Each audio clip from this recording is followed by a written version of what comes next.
Ang programang ito ay rated SPG. Striktong patnubay at gabay ng magulang ang kailangan. Maaaring may masiselang tema, lengguwahe, karahasan, sexual, horror o droga na hindi angkop sa...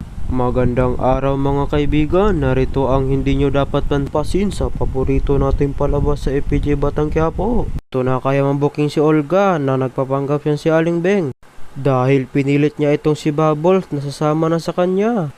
Kung sino daw lumalapit kay Tanggol ay mapapahamak daw. Ngunit ayaw ni Bubbles dahil hindi niya iiwan si Tanggol.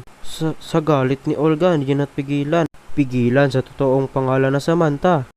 Kaya laking gulat Bubbles na marinig niya at gulat na gulat siya. Itong si Olga kung paano nalaman ni Olga ang totoong pangalan niya. Palalaman na kaya ni Bubbles ang totoo niyang pagkatao. Abangan mamaya.